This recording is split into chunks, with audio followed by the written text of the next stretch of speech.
A few months ago, I reviewed a game called Finger Bones. I didn't think that a main character in a video game could get much worse than that. Then I played Mouthwashing, and it got much worse.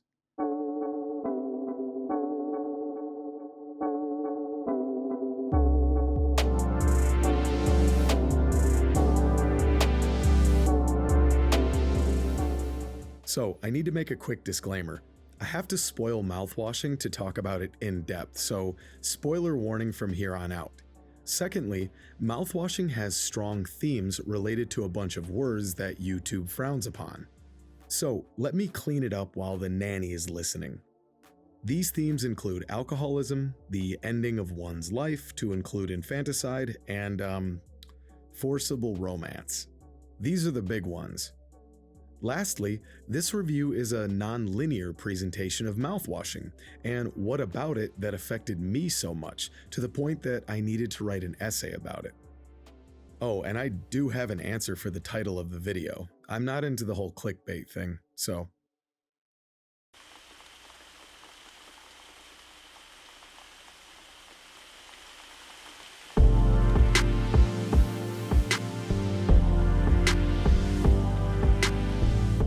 The game opens with text.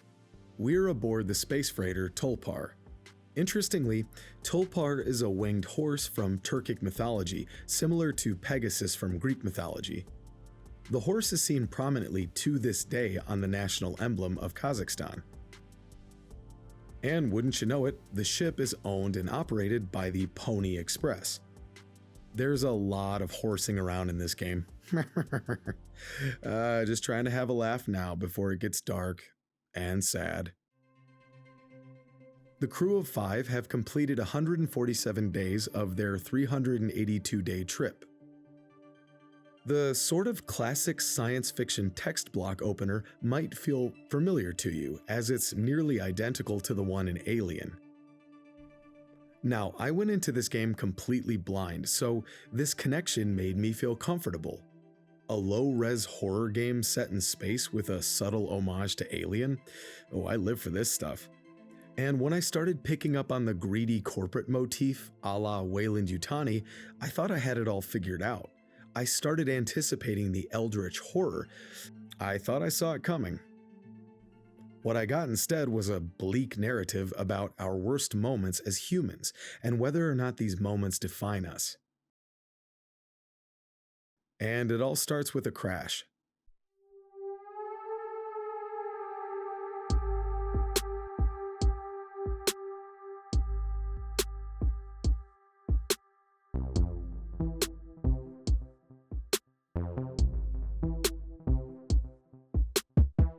An asteroid approaches the Tulpar, but notice something.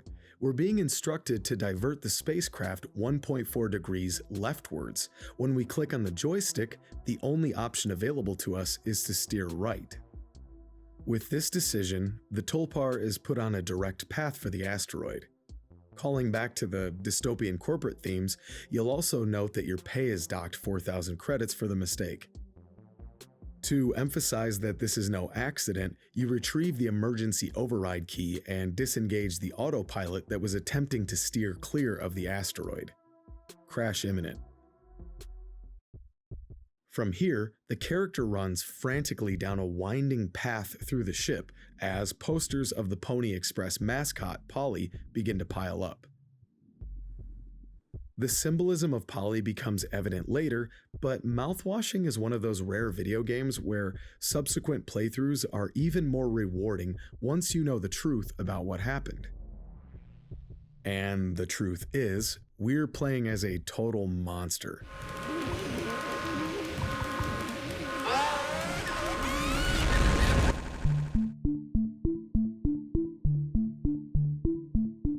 So here we are 2 months after the crash, and we meet our crew. We're controlling Jimmy, the co-pilot. Around the table, we see the ship's mechanic, Swansea, the hardened, salty, middle-aged man that's been doing this gig for far too long. Anya, the ship's nurse, and notably the only female aboard. And Daisuke, the lovable young intern who was thrust into this job at his mother's behest, likely trying to get him out of the house and into a real field of work. He studies under the critical eye of Swansea. There is one other character, the ship's original captain, Curly. This was the captain. Everyone has been given the impression that Curly deliberately steered the ship into that asteroid, but nobody can figure out why. The design of this character is incredible, disturbing but amazing. Curly was in the cockpit upon impact, and the results are obvious.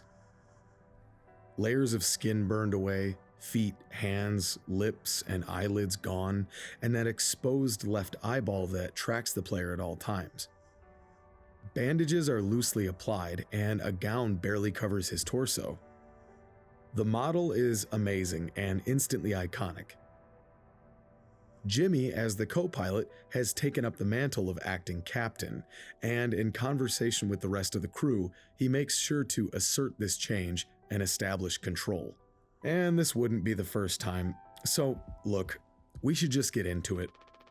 What was the precipitating event that caused the Tulpar to lose its way? Well, to speak plainly, our lead character Jimmy forced himself onto and into Anya.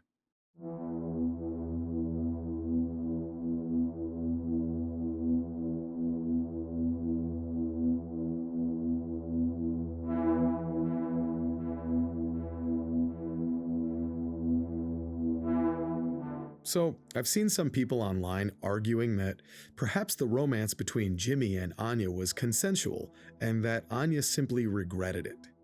Okay, do me a favor. Grab a dictionary and search for the word subtext. No, the developer, Wrong Organ, doesn't outright flash the big word in your face, and there is no blatant scene that depicts the forcible act. But the dialogue tells you all you need to know.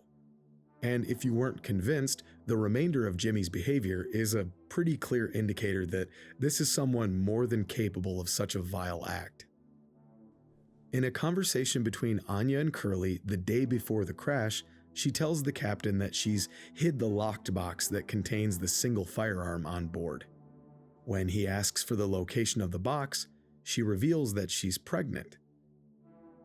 She also says that she knows Curly wouldn't give her the gun for self-defense, but she wanted to make sure that Jimmy couldn't get his hands on it. Does that sound like a lady that enjoyed a fun night with a guy? And this wasn't her first call for help. 2 days before the crash, Anya is in the lounge watching the nighttime window screen. Curly comes by to check on her and the two have a chat. After establishing, prominently, that the voyage has around 8 more months, Anya asks Curly why Pony Express deigned to put locks on the medical room door, but not on the private living quarters. This, of course, would suggest that Jimmy was able to simply stroll into her sleeping bay and do what he did. This brings me to the next great tragedy of mouthwashing, and it's something we can note in this very same scene. When discussing the soothing nighttime window screen, Anya mentions that there's a dead pixel in the top right corner of the screen. Curly doesn't see it, but Anya mentions that it's always there in the back of her mind.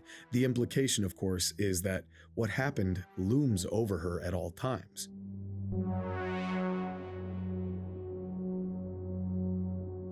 Curly states that despite the broken pixel, the illusion isn't ruined and that perhaps he's just looking at the bigger picture. When she asks about why there are locks for the medical supplies but not to secure crew quarters, Curly simply replies with, "Safety."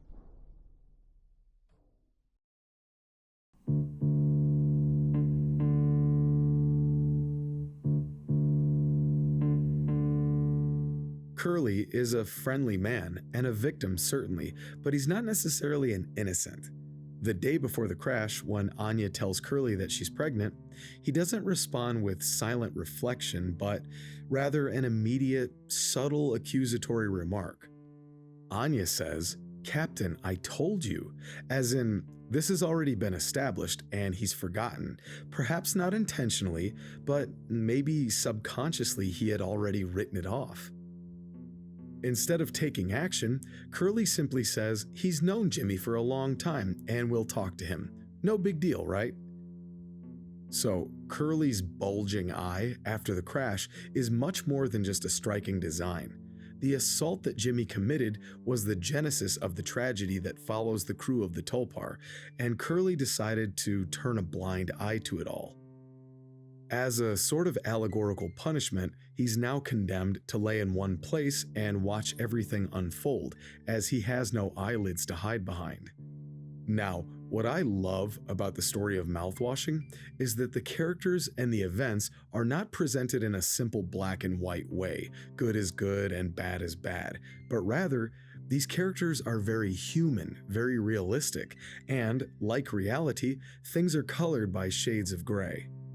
To be certain, in the case of Jimmy, some shades are much, much darker than others, but it's easy for us to sit there in judgment of a person like Curly or Swansea, who was also told, and say, they should have done everything in their power to reprimand and punish Jimmy, and of course they should have.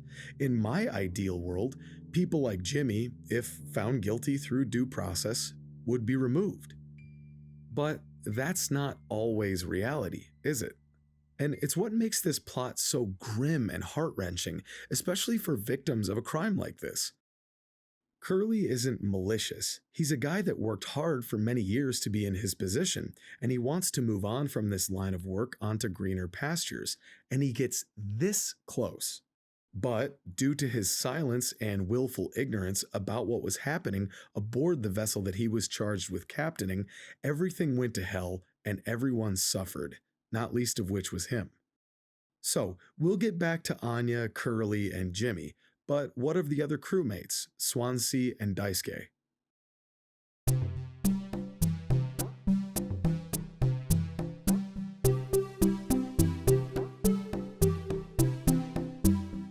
I really took a liking to the dynamic between Swansea and Daisuke, the sort of classic trope of the grumpy old salt and the naive, goofy kid clearly out of his depth but trying the best he can. In this section, Swansea specifically mentions that the vent leading from the utility room to the medbay is a dangerous mashup of sharp objects and live wires which can impale, electrocute, and cook you. Now, despite Swansea being cranky and verbalizing his agita, Daisuke is the positive beam of sunlight. It's one thing I love so much about Daisuke's character. We know that his mom made him do this internship, and it's clear throughout that he doesn't possess a natural grasp of the mechanical concepts, nor does he have the gumption to really want to pursue it, but he also doesn't want to let his crewmates down, least of all Swansea. I've worked with a lot of guys like Swansea over the years, and at several points I've truly felt like Daisuke, especially in my late teens, working a ton of various odd jobs and just trying to survive. Like, I don't really want to be here in this hot attic with you running cables through insulation, sir. I'd rather be making art, but I'm here with you, and damn it if I won't do my best, and maybe I'll try to make you laugh in the meantime. Daisuke is later referred to as a ray of sunshine, and at this point, very early in the game, he's framed prominently in front of an image of the sun. This is also the precise spot where Swansea smashes an axe through the screen later in the game. In addition to being a lovely, mesmerizing image, it's also quite the bit of foreshadowing. Swansea is a man with a paunch and the classic strong, hairy forearms of men that have done hard labor for many years. He laments having to go through his boss to simply acquire a tool that could make his work much simpler. As I said, it's such a relatable design to so many men I've worked for in my day, and like all of those guys, there's a bit of darkness and a bit of heart inside Swansea. Of note, this is where he gets the axe. This is also where we get more insight into Curly as well. We discussed his sins and the punishment that followed, but what makes it even more sad is that his subconscious was desperately trying to tell him to pay attention. Curly asks Jimmy to meet him in the cockpit for his psych evaluation, as Anya had brought up that she was dreading the process, being the ship's nurse. Anya tells Curly that Jimmy just gives joke answers and doesn't take the eval seriously. Now, Curly doesn't know what happened to her just yet, as this was a week before the crash, so he's not being ignorant towards Anya at this point. Like in real life, if a colleague just seems annoyed with another colleague, your first thought wouldn't be something terrible necessarily. But being a generally pleasant person, Curly says, sure, no problem, he'll do Jimmy's psych eval for her. After agreeing to meet, Curly goes through an incredible hallucinatory sequence in which he's dropped into a lake of liquid. Some have speculated blood, some water. I believe that this is supposed to represent the ocean of mouthwash on board, especially as it's referenced as such by Daisuke when they open the cargo hold, but I could be wrong. Now, of course, we recognize these warning signs. They're from the cockpit right before the crash, but I feel like this is Curly's mind attempting to tell him that he needs to be cautious of who he is on his way to speak to. Again, back to humanity, we all experience episodes of stress or the sense of overwhelming responsibility, and sometimes our instincts are trying to break through, trying to alert us as to what we may not see with our own two eyes. We see what appears to be sunlight cresting over the horizon, which can also be interpreted as the asteroid, letting us know that Curly has ignored the blatant warning signs, but by then, it's far too late. With the benefit of hindsight, it also makes the other subtle warnings and suggestive bits of storytelling much harder to swallow.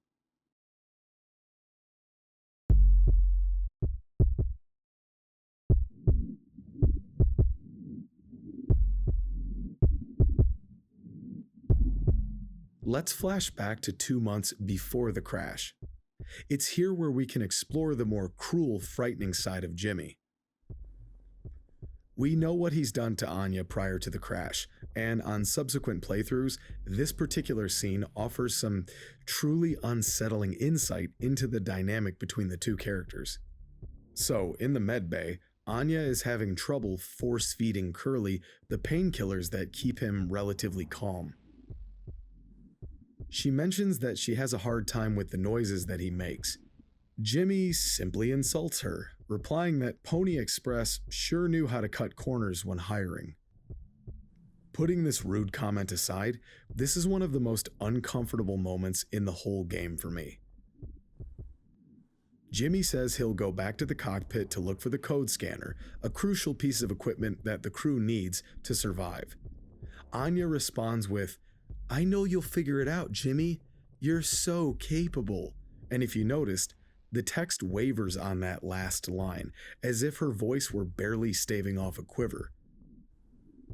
This is a trauma response known as fawning, where a victim of abuse will placate and appease their abuser to keep them happy in fear of further attacks.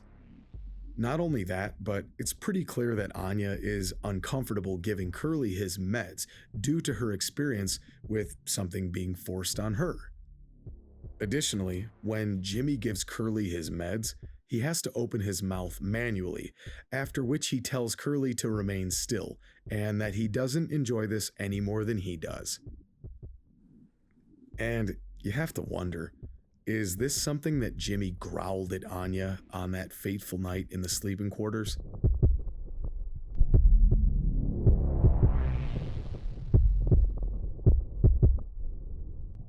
Another heavy implication is when Jimmy states that there are only 2 reasons to keep Curly alive at this point.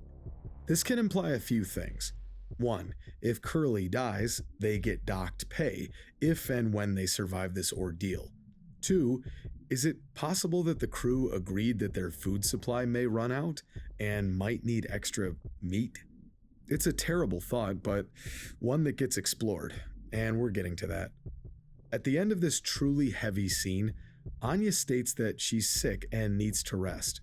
On my first playthrough, I thought that this was due to Curly's groans of pain, but when you know that life is growing inside of her, it adds a crushing weight to all of this madness.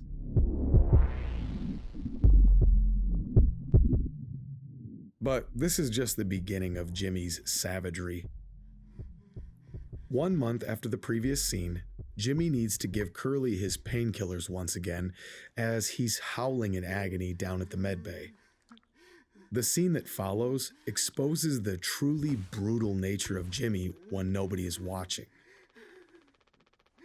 The sounds that Curly makes are crushing, as he must be in unrelenting agony, but all Jimmy can think about is himself, blaming Curly for his woes. The screen goes black as Jimmy feeds Curly his oxycodone. Then you hear the sounds of Jimmy battering Curly before the man is left on the table sobbing in misery.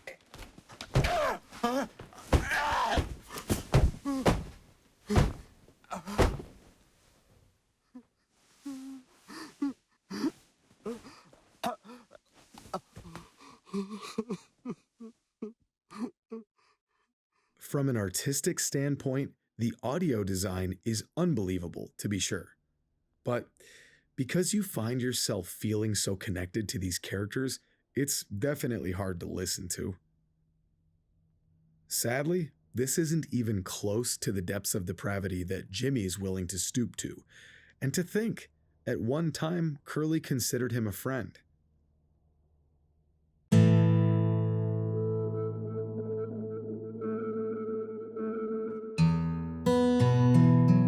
Here we pick up 7 days prior to the crash. This is just after Curly's hallucination, in which the warning signs loom over his head prior to meeting with Jimmy for his psych evaluation.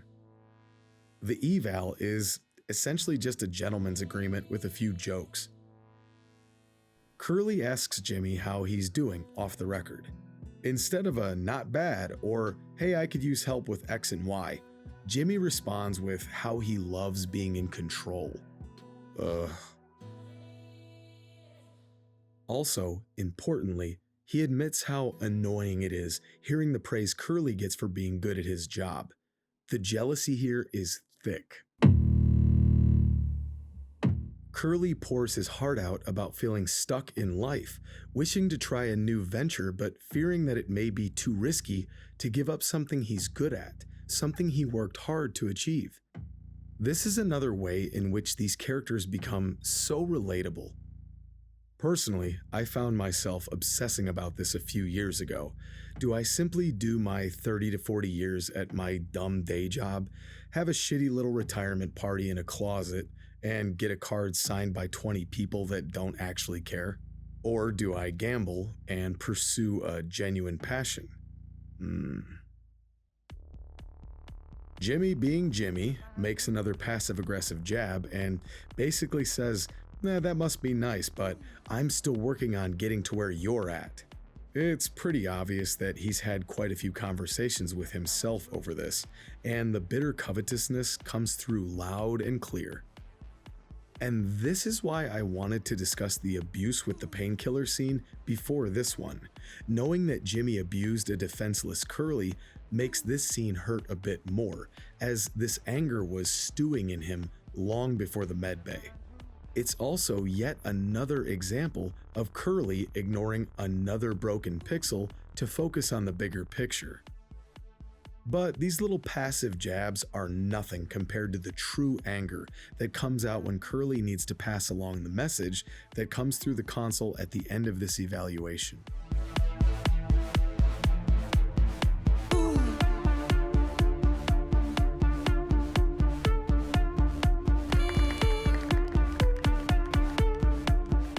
At the end of the psych eval, Curly receives communication from Pony Express, and while we can't read it in the inventory, it's clear that this is big news, and probably not good news. In a brilliant bit of commentary on corporate mastery over people, we learn that the crew isn't permitted multiple individual birthdays, but rather they get to enjoy one single communal party for a crew member of their choosing per voyage. Also, the captain is the only one with the clearance to make the cake. Once the task is done, Curly breaks the news to the crew that this will be their last voyage together. Pony Express is letting everyone go after this voyage, presumably replacing the crews of their manned ships with AI or bots. Swansea doesn't act surprised in the least. He probably saw the writing on the wall, and he was basically done anyway. Anya, however, is clearly panicked. Unbeknownst to everyone else on board, she's carrying. And then there's Jimmy. His true colors come out in this moment of distress. He starts tearing into everyone. He rants and raves that Swansea was about to retire, so whatever. He mentions that Mommy and Daddy will take care of Daisuke. Then he insults Anya once again as incompetent, but then the real rage comes out towards Curly. Like a true narcissist, he takes this opportunity to rope Curly into his own guilty, frail mind. Jimmy insinuates that Curly will be fine, while he gets to return to his shitty little life back on Earth. It's never directly stated, but rather heavily implied that Jimmy was a big screw-up back home, and this was his chance to do something better in life. And now even that is coming to an end. And the shittiest part of this scene is that Curly was specifically instructed to hold this news until near the end of the voyage. Pony Express was likely familiar with this scenario and was probably trying to prevent this sort of dissension. But Curly, being the good dude that he is, tried to clue his crew in on the impending collapse and once again paid for it. Jimmy makes a remark that I think about often when reflecting on the very last scene of this game. He states that Curly wanted to frame everything in a way that kept him as the hero of the story. Now, when you know the ending, the irony of that statement is dense, to say the least.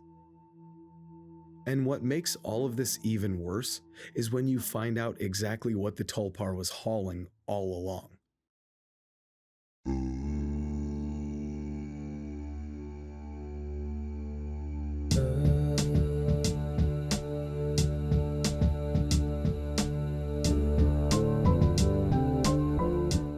In another surreal sequence, we come upon an old television and watch a bit.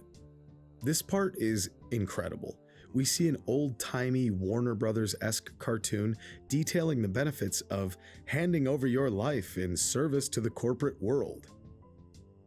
The commercial promises the worker comfort, medical care, a savings account, a chance at vacation time. And you know, if this were truly the case, then that life is pretty grand. I mean, look, some people struggle to eat. But the fact that skilled laborers like Swansea chased this promise to further their mundane lives only for it to become their life, and then after several years, this dream is rendered moot as robotics and AI are now taking over, This charming little animation is a reminder of what was once the dream. The other commercials are just as brilliant and can be interpreted in different ways. But the one that messes with me the most is the little skeleton falling apart. It's brief, but it hints at Curly's upcoming fate, specifically as the skeleton loses its limbs.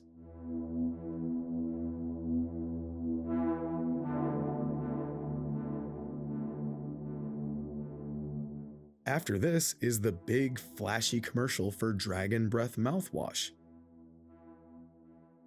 The first time I played this, I thought, oh, okay, well, that's a clear reference to the game's title, but where's the significance? And then you find out what the crew have been transporting, and reality sets in. Oh, I should have seen it coming. But up until this point, I was certain the crew were hauling some beast, some alien, some intergalactic threat of unfathomable proportions. And then you realize every box in this hold is filled with dragon breath mouthwash. The twist is that there is no twist. And this is after the crash. The crew is getting desperate, and they're hoping to find food, water, medicine, or tools. Something. Even in real life, most freighter crews don't really know what they're hauling, so they broke their protocol to break into the cargo hold to find something, but nope. These people on this vessel suffer in the service of transporting mouthwash. And it's even better. Anya points out that the sugar in the mouthwash negates the potential benefit as a disinfectant. So, not only is this some BS commercial product, but it's not even useful to them in this, their time of need. Well, one character finds a use. Swansea notes the ethanol content in the mouthwash and decides that after 15 years of sobriety, he's going to chug this stuff and get lit. It's a crushing scene. Firstly, a man is breaking such a long and hard-earned milestone in his life, but secondly, it's why he's doing it. Swansea realizes fully that the Tulpar is most likely screwed and that it was all for nothing, so what's the point in maintaining any longer? He also immediately turns to his young charge and tells him he's going to teach him how to drink like a man. Like Curly, Swansea isn't good or bad, he's just human. He's as vulnerable and as foolish as any of us could or would be. Before the pain pill abuse scene, Jimmy stumbles upon Swansea and Anya discussing something in private. They clam up as he enters, but Jimmy notes that Anya is crying. Swansea is staring a hole right through Jimmy. Anya clearly told him something about what happened, and Swansea kept his cards close to his chest. But like Curly, nothing comes of it. Swansea holds his axe tight and keeps neutral with Jimmy, albeit with a slight bit of passive hostility, but that's it. Perhaps they were discussing Curly's fate, but why else would Anya turn her head away from Jimmy while Swansea states clearly that he's keeping it together, as in, he knows the truth, but we're gonna wait on that. And again, nothing comes of it. It's perhaps due to this kind of inactivity and the crushing hopelessness of their situation that Anya does what she does in the medical bay, but before discussing that, we have to acknowledge the wilting of our useless ray of sunshine.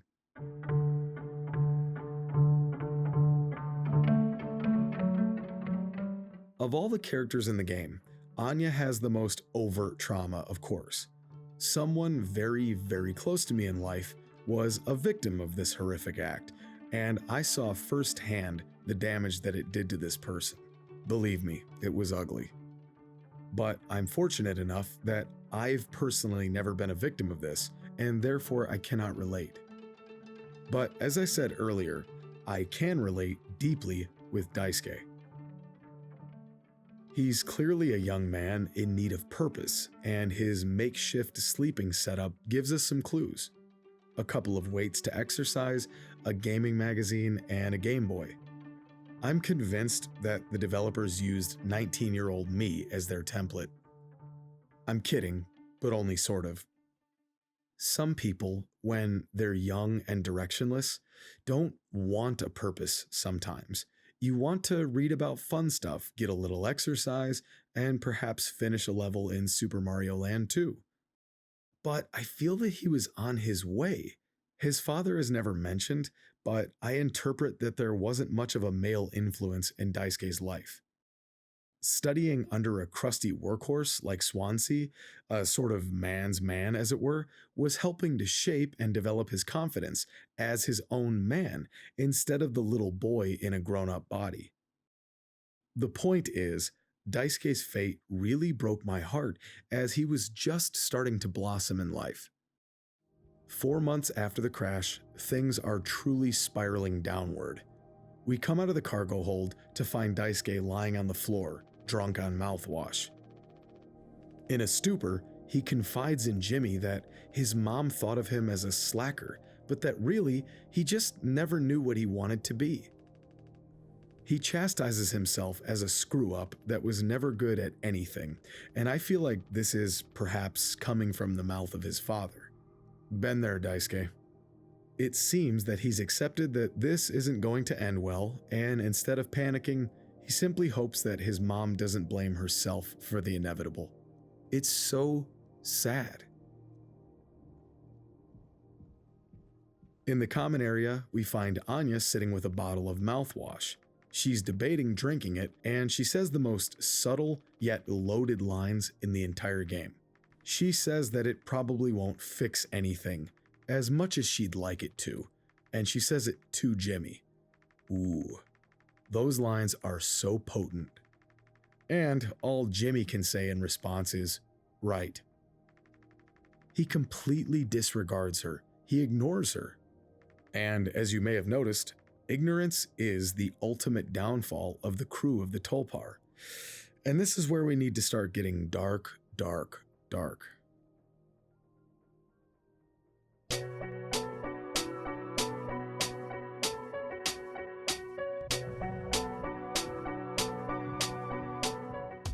The day of the crash. Curly finds Anya in the med bay. She tells Curly that she told Jim about the pregnancy. She says that he just walked away indifferently. Despite the rising tension and obvious distress, Curly is the captain and he wants to fix everything. We find Jimmy outside of the cockpit. Despite offering, yet again, to help this bastard, Jimmy immediately bounces back to his jealousy, and then worse, threats. This manipulative son of a bitch turns it around on Curly, asking him what he thinks will happen when the crew returns. And then it happens. Jimmy says that this will be what Curly is known for. Or, despite the captain's best efforts, this could all be one big tragedy. The crew was never found, etc. And this is where Curly's golden heart has come back to haunt him. Jimmy implies that if Curly doesn't want this as his legacy, that perhaps he could make it all go away. And in a stroke of genius, this is the one and only time outside of his disfigured model that we see Curly. The cinematography here is A+, top tier, genius stuff, and I'm not being hyperbolic. This change in perspective away from the first person implies that not only have we lost control of Curly, but that Curly has, in fact, relinquished control to Jimmy. This was his last chance to do something, and he failed. Jimmy says that he'll, quote, take care of it. All Curly does is drop his head and let the worst come to fruition.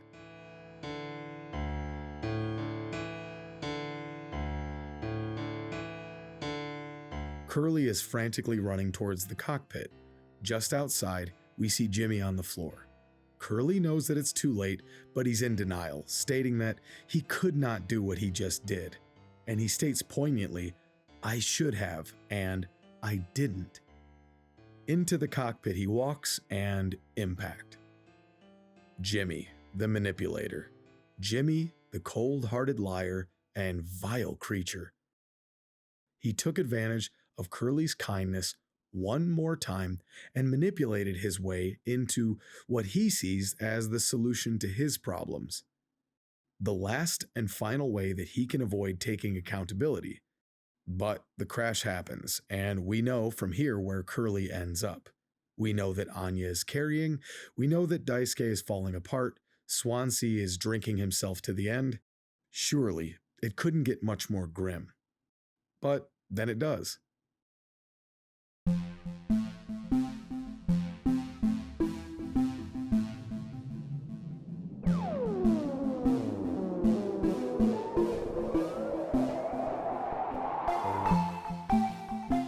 Five months after the crash, things are unraveling quickly.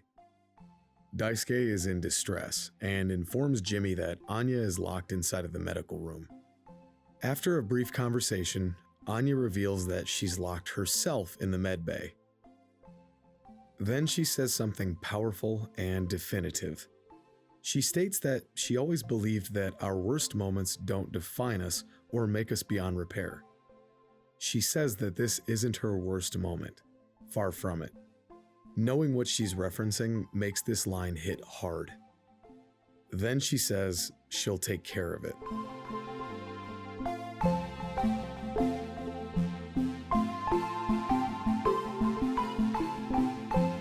Trying to be as helpful as ever, Daisuke mentions that the best way to get into the medical room is through the forbidden vent in the utility room that Swansea specifically warned Daisuke about earlier in the game due to it being so dangerous.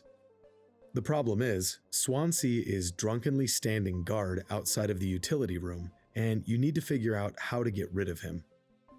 Jimmy hatches another one of his brilliant plans, and as usual, it involves manipulating someone else. In this case, Jimmy hypes up the impressionable Daisuke.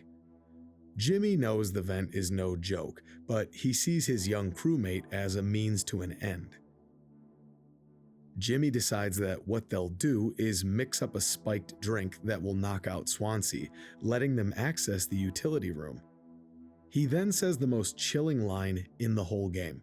He says that Swansea might not even realize that they did anything after the fact.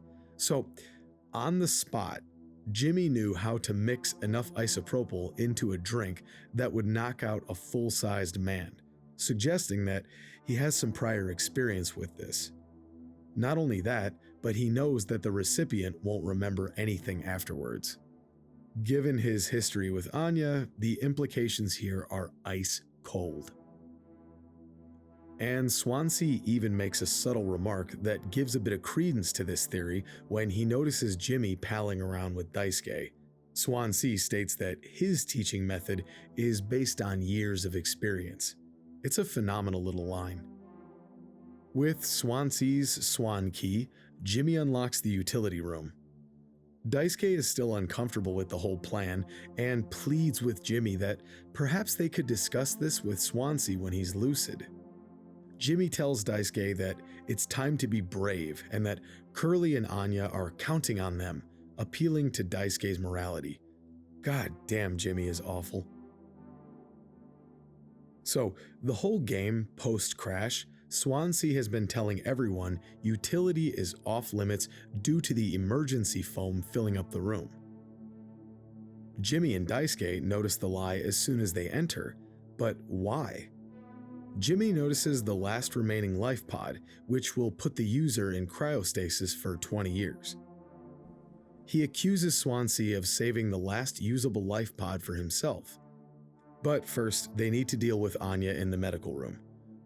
Daisuke is clearly uncomfortable with entering the vent, and anyone can see the hanging live wires.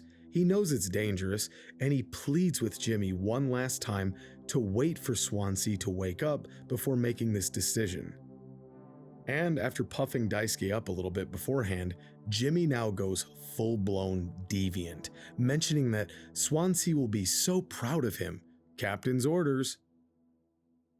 It's awful to watch, as Daisuke seemed to be the only person that maintained most of his composure and some of his hope. Jimmy doesn't care. Daisuke makes it, and in a truly heartbreaking moment, we can hear him scream out in pain.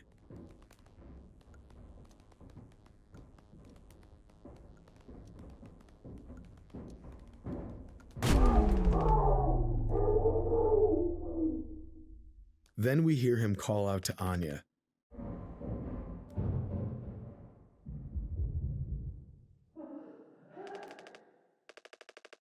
And then silence. The next few scenes are difficult.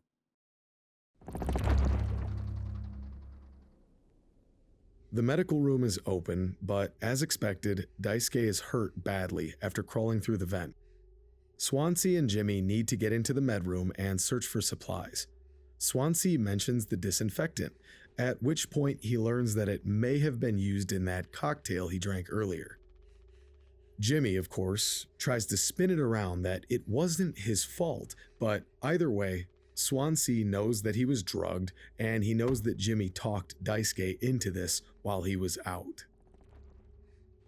But for now, he's more concerned about taking care of his buddy than duking it out with Jimmy. Entering the medical room, the screen is distorted with data moshing, covering up Curly on the bed and anything next to it. There are no supplies. Daisuke is bleeding out. Jimmy repeats his usual line that he can fix it, but Swansea knows better. Holding the axe, he knows what he needs to do. As he steels himself, Swansea tells his young friend that he never wanted to see him end up the way he has in life, working for decades on end for a company that doesn't even care, bitter, broken, and wasted. Then he refers to Daisuke as a useless ray of goddamn sunshine, a sweet kid with a good heart, but simply not meant for this kind of life. Just a damn good kid trying his best. Then he tells Daisuke to close his eyes.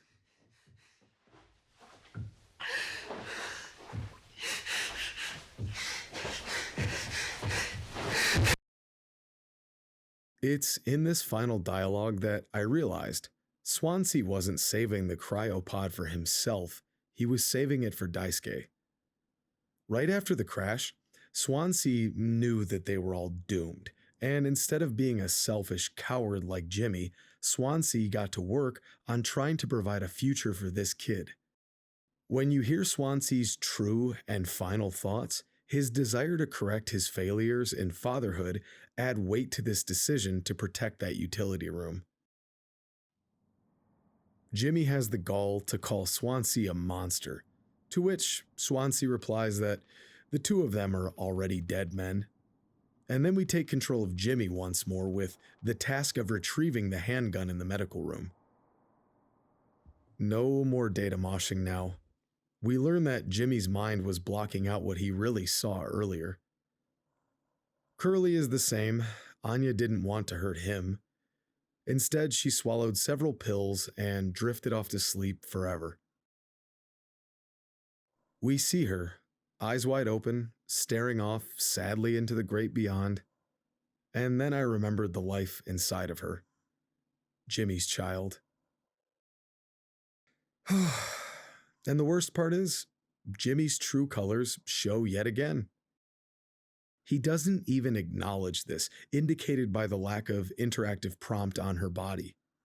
He doesn't verbalize any remorse or grief. He's just on to his next great mistake. Taking the pistol from the lockbox, we hear a terrible sound.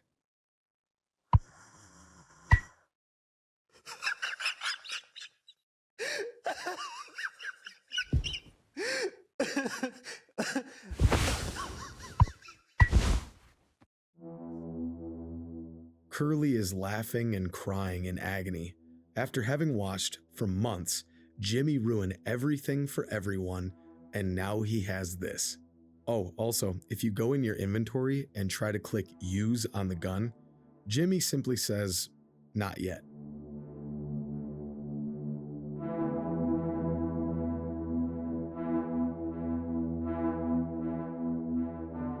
Jimmy has the weapon, and now we see him in the cockpit.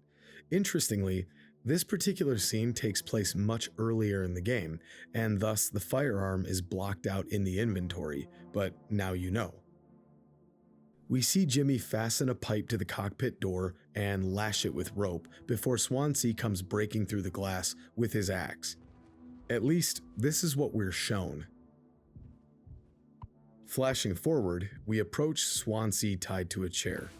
Jimmy walks up, points the revolver, and pulls. We transition to another hallucinatory sequence in a cemetery with Swansea stalking us with the axe, kind of like Jack Torrance in The Shining. Finishing the cemetery brings us to the lead up to that moment where Jimmy points that revolver. Here's a theory. I don't think Jimmy used the pipe and the rope to secure the cockpit door at all. I think that after killing Daisuke, Swansea wandered off, and in a paranoid rage, Jimmy used the pipe to subdue Swansea, and then he used the rope to tie him up. The scene that follows is, quite simply, a masterpiece. Easily one of the most incredible segments I've ever seen in a video game. We see the silhouette of Jimmy and his revolver staring at Swansea tied to the chair. All the while, an incredible montage plays full screen in the background, and the soundtrack here is just crushing. It's an absolutely amazing piece of audio. Swansea knows his fate is sealed, but he simply asks Jimmy for a moment to make his last thoughts clear. He talks about his younger days of partying way too hard and seeing a vision of himself bloated in a ditch somewhere. A vision that he says scared him straight. He talks about how he went on to chase what he thought would bring him happiness: a wife, kids, a steady paycheck, and so forth. But after achieving these goals, he still felt empty and states that the days of spinning out of control were the best of his life. He calls out Jimmy for being selfish, and then he laments that he couldn't protect Daisuke. Then he makes it clear that he wanted to get Daisuke off this rock, confirming that he indeed was saving that last life pod for his young pal.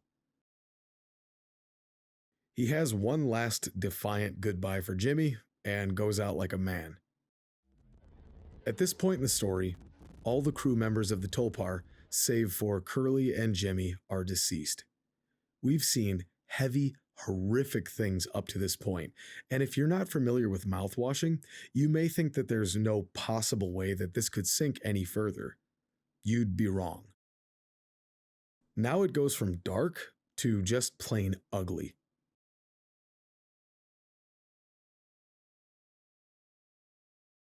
After executing Swansea, Jimmy returns to the med bay to retrieve Curly. He brings him to the dining room table where the rest of the crew are propped up.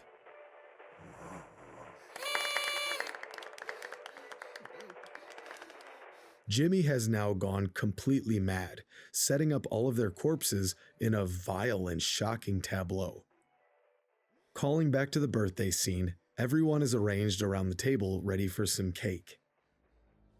When we look back, after all of the drama of the crew getting the news that they would be replaced, Curly grabs a knife and then proceeds to cut the cake. Back to the present, Curly is now laid up on the table like cake. This scene is truly freaky because, if you notice, when Jimmy and Curly approach the table, the bodies are motionless, and throughout the scene, they'll alternate between lifeless and chipper as Jimmy rolls in and out of reality. Jimmy then takes the knife and cuts through Curly's leg.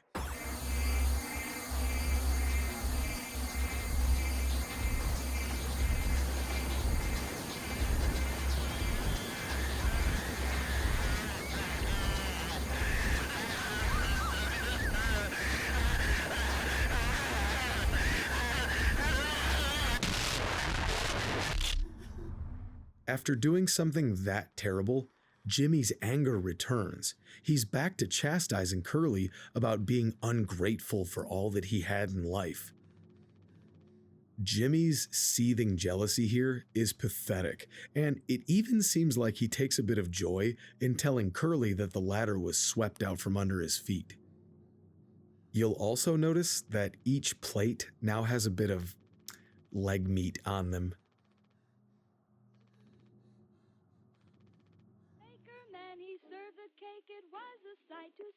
As Jimmy hallucinates once more, we see another cartoon.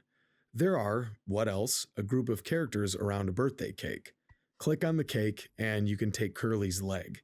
You're then told to feast.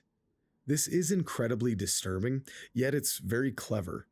It's clear that this is where Jimmy is consuming a piece of Curly, but you're shown an old-timey television program where a kid is eating some meat. We turn to see Curly fastened to a chair. Valve handles straight from the cockpit are buried into his muscle tissue. Here, we get a gruesome and, quite frankly, f***ed up puzzle.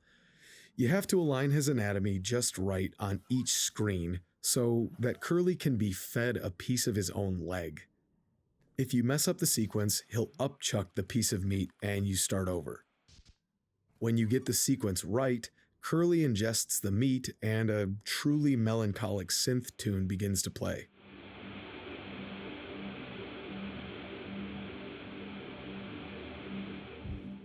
Back to the television, we see Jimmy approach Curly as he burns in front of the void of space. In a heartbreaking scene, Curly tells Jimmy that despite all of the horrific things he's done to him, he'll still play the villain and Jimmy can be the hero that he always wanted to be. And this is where Curly redeems himself. He accepts his responsibility for his prior ignorance and laments that he could have stopped it all. Jimmy is brought to his knees, still frantically stating that he can make things right despite the obvious. We'll discuss a few gameplay segments in a little bit and the symbolism therein, but at this point, let's skip ahead and watch Jimmy's solution. Let's see how he fixes everything.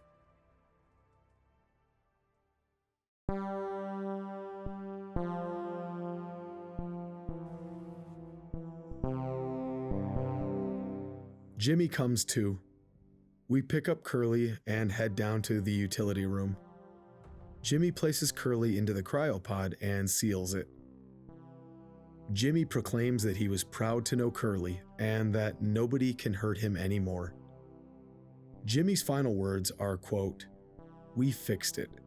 I fixed it."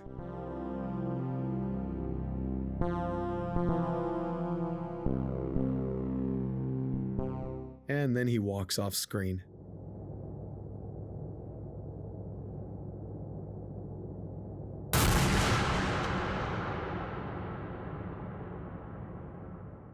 And despite all of Jimmy's talk about taking responsibility and his apologies to Curly and so forth, Jimmy pulls off one final narcissistic move. There is no guarantee that anyone will find Curly. The pod has 20 years in it, so who knows? But even if someone does come upon the Tulpar, it would appear that Jimmy, the final member, gave his own life in place of his captain. Curly can't speak and he can't write, and therefore he wouldn't be able to tell the truth about what happened. Jimmy frees himself of all responsibility once and for all and goes out feeling like the hero that he always wanted to be. And as the cryopod begins to fill up with cold gas, the credits roll. This final crescendo is amazing. The events leading up to this last moment are certainly incredible, but the ring out of that final bullet leading right into the hiss of the gas, coinciding with the first note of that final somber tune, is just pitch perfect. The amount of emotions coursing through me at the end there were nearly indescribable, and I've rarely ever been this affected by any work of fiction. So, I'd like to answer the question posed in the title. I told you, I don't do that clickbait nonsense. What is mouthwashing all about?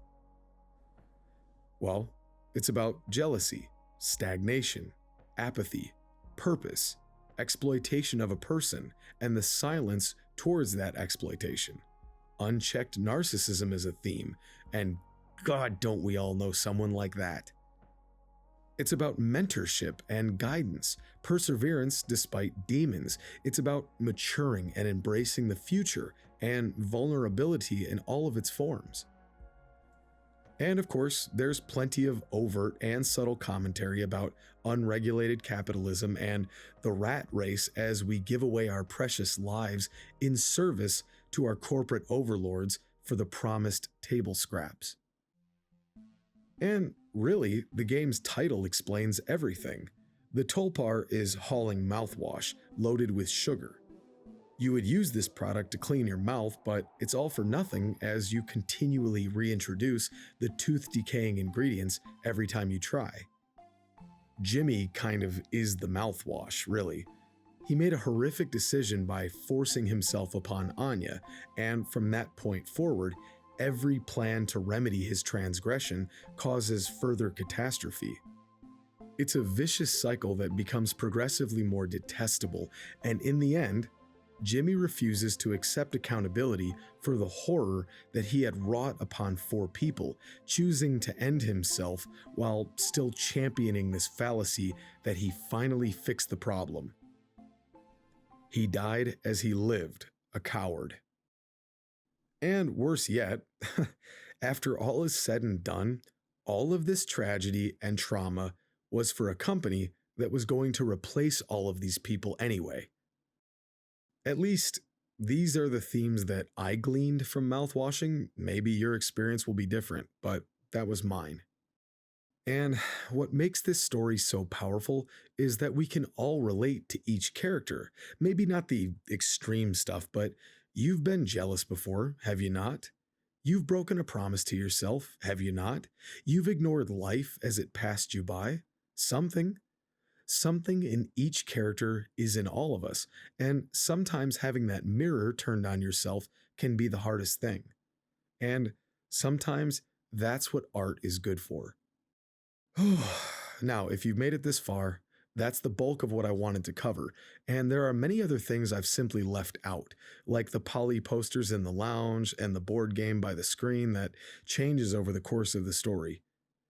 There's just so much packed into this short experience, so you could stop here if you like and consider that the definitive review. However, if you've got the time, I would love to talk with you a bit more about the gameplay, the graphics, and the audio. Also, if you get a second, head over to patreon.com/hypertensionjohnny. Free membership grants you access to music, including the songs that you've heard in this video. Paid membership means that you got this video days ago. Also, you get exclusive access to videos that you will not find on YouTube, ever. Patreon.com/hypertensionjohnny. Go. Okay, thanks.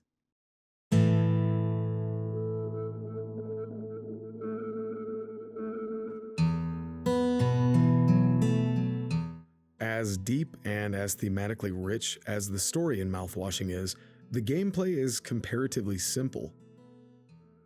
Basic gameplay is a blend of walking simulator and a point-and-click adventure. And just as well, never once did I get lost, stuck, or frustrated. Now, I love challenging high-speed gameplay, but the mechanics in Mouthwashing exist more to further the story than to test your reflexes and problem-solving skills. However, there are a few very clever gameplay sections that demand a bit of brain power. The opening 5 minutes are intense, frantic, and they set the tone well. We also get a very early look at the manifestation of Jimmy's unanswered responsibility and guilt in the form of Polly, the Pony Express mascot. Throughout the game, Polly becomes much more of an overt antagonist during Jimmy's hallucinations. There's even a solid little jump scare.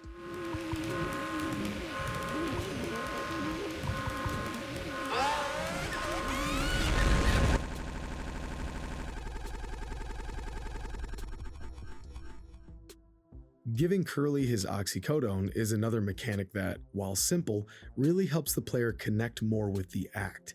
It also subtly teaches you this mechanic for when you feed him a piece of himself.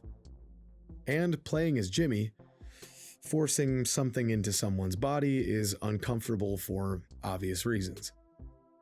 Exploring the Tulpar is another simple joy. It's not completely open-ended due to the emergency foam, and aside from a few hidden ID badges for the crew, there isn't much to find or do really.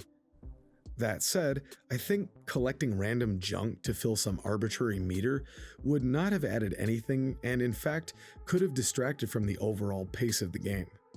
Either way, I love exploring this little world that Wrong Organ poured their hearts into. The only time you really wield a tool outside of the revolver and the knife is to break up the emergency foam to free Daisuke, or to retrieve the extra medication. But it's not all doom and gloom. Even though the birthday scene ends with a ton of heavy drama, the lead up is rather charming and kind of fun. Curly needs to make a cake for the crew. follow the recipe book, and combine all the ingredients at this futuristic slop mix food machine. I also love the corporate commentary in that the captain had to use the code scanner to get a secret combination to access all of the necessary ingredients, some of that company-mandated fun. And it comes right before Curly tells everyone that they will soon be obsolete. Good times. It's not the last time we see Cake either. In a truly surreal scene, Jimmy imagines having a conversation with a post-crash Curly. There are some excellent lines here, but the scene ends with Jimmy taking an axe to Curly on the table, a foretaste of what's to come. But as bizarre as Cake with Curly is, it's light on gameplay. However, several of Jimmy's hallucinations are where the meat of the gameplay is.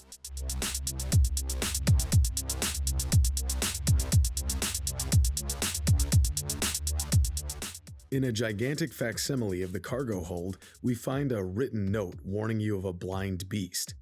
The trick here is that if you run, the beast will hear you and catch you. The only way to know where it's at is by observing the rumbling of boxes and using audio cues. You can see the beast when you equip the code scanner, which reveals a snake-like horse, another freakish version of Polly. The design is awesome, and the moments of nearly being caught are extremely tense. I will say that it does get a tiny bit tiresome by the end of the segment, but just ever so. Either way, it felt good to take a break from the heavy stuff and face an honest gameplay challenge. The cemetery section is good. Swansea stalks you while Jimmy flashes his revolver around. Oddly, I was getting a big bang of Manhunt 2's finale here, save for the goofy bury your wife bit. The valve puzzle where Jimmy feeds Curly is appropriately horrific. It took me a few minutes to figure it out, but it wasn't frustrating or confusing or anything like that. Getting the correct digestive sequence is ghoulish, and I had mixed emotions. There was the joy of solving a puzzle mixed with, yeah. The section in the vent is another from the inside of Jimmy's shattered mind. His subconscious is begging him to take responsibility, and this particular scene is geared towards what happened to Daisuke. The note tells the player that you cannot turn your back on this any longer. In a brilliant marriage of plot and gameplay, you are literally supposed to run backwards so as to face your choices. If you do attempt to turn your back, your screen is filled up with a facial texture and you start over. If you look closely, you'll see that it's Daisuke's face, axe wound and all. It's quite brilliant given the context, but the next segment is frankly disturbing. It really shouldn't take you long to figure out what this undefined organ is supposed to represent. This is Jimmy manifesting the body part that he forcibly entered and impregnated. You wield an ultrasound wand, revealing the horses developing inside the womb. It's pretty uncomfortable. The symbolism is clear, but it was fascinating playing through this guy's fragile mind as it essentially takes over and attacks him. Oh, speaking of which. In a final attempt to force Jimmy to admit his guilt and to take responsibility, his subconscious takes the form of a poly-statue centipede monster. The goal is to evade the centipede, and thus Jimmy dodges his responsibility in dramatic fashion once more. Also, listen for the sounds of a crying baby throughout this. Finally, after trying to defeat him in brutal and frightening gameplay sequences, Polly ends the chase and decides instead to address Jimmy directly on top of Mouthwash Mountain. Jimmy kinda, sort of appears to take responsibility, but is so delusional and mentally crippled that he still gives himself a little out. He states that Curly is the better man, but, well, he tried too. This leads to the finale where you walk Curly in a bride carry to the life pod.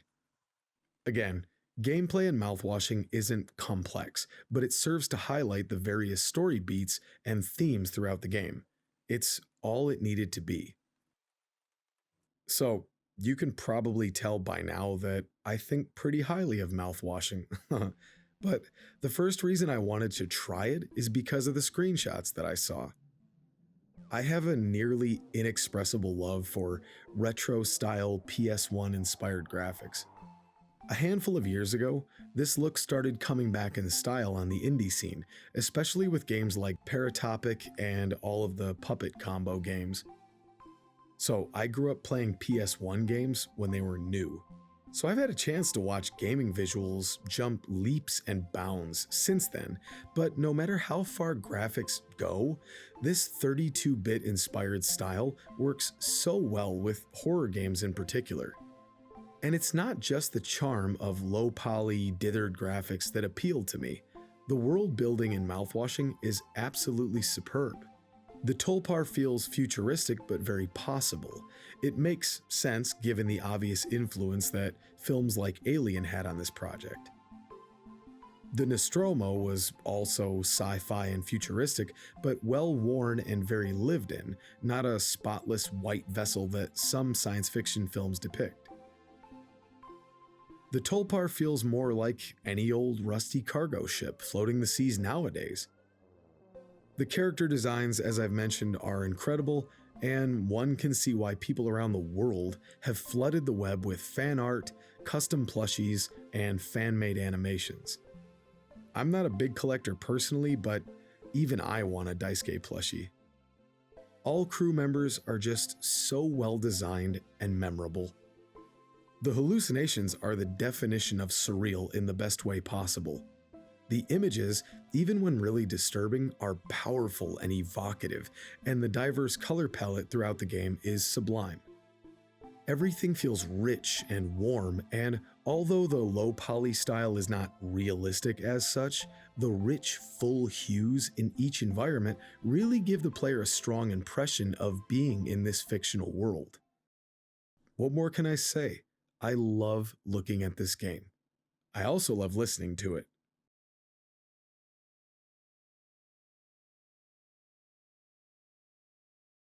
The soundtrack in this game, composed in-house by Wrong Organ's own sound designer, Martin Halden, is, well, you know what, I'll put it like this. I strive to make music this good. I hope my artistic legacy someday is that I made some kind of music this powerful. And nope, that's not hyperbole at all. The soundtrack to Mouthwashing is unbelievable. In sections like this, it sounds like you're in the belly of a beast, with that unsettling gurgling. But when you're dealing with the comical stuff between Swansea and Daisuke, the music is more lighthearted and fun. It's perfect odd couple type music. But the song that plays behind Swansea as he gives his last testament to Jimmy is soul-crushing. I can't explain why, but the combination of the soundtrack, the VHS-style video of his life flashing before him, and the written dialogue very nearly brings me to tears. It's a potent mix, and it builds to the final emotional zenith expertly. Then there's the disturbing stuff. The battering of Curly in the med bay was so unsettling that I had to put it at the start of this video to set the tone from the outset. It's brutal. But the heavily distorted, terrifying scream from Curly as his leg is being removed is really just upsetting. I've seen too many awful things in my day, but this particular scene was shocking even to me. I suppose by then, the guy had just suffered so much already that you wouldn't think his fate could deteriorate further, but then Jimmy keeps on being Jimmy. There's limited voice acting in the game overall, but when it hits, it hits. And apparently every voice in the game was done by the composer and sound designer mentioned above, Martin Halden. The guy is super talented.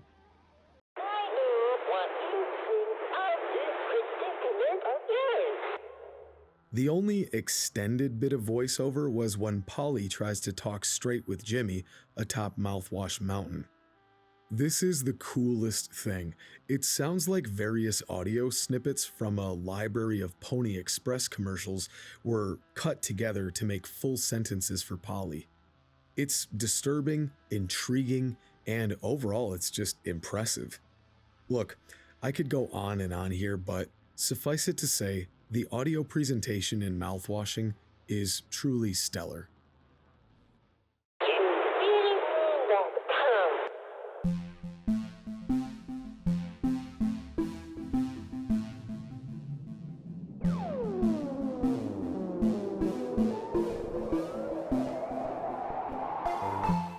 Well, that's the Hypertension Films review of Mouthwashing. This took me a long time to write. I only hope that I did justice to this game. I went into this playthrough completely blind and did not expect what I got. All of the factors that I focus on when reviewing video games are here in full swing, and I was completely taken aback by the end result. Apparently, I'm not the only one. As I write this sentence, the game isn't even 6 months old and already has a massive, impassioned fan base online. The game has sold over 500,000 copies thus far and has likely surpassed that by the time this review is published. And with good reason. Put aside the fantastic visuals, the amazing sound design, the simple yet compelling gameplay, and what you're left with is an incredibly human story full of complex themes, disturbing imagery, and an insight into some of our ugliest traits as a species. The game doesn't preach to you, but, like poor Curly, it holds your eyes open and demands that you not look away from the sinister realities that exist in this world. Realities that, sadly, a lot of people face every day. But Mouthwashing is also a reminder that hope exists. Our worst moments don't make us monsters. And despite all the awful things that you may be facing in life, you still have a choice. Remember that.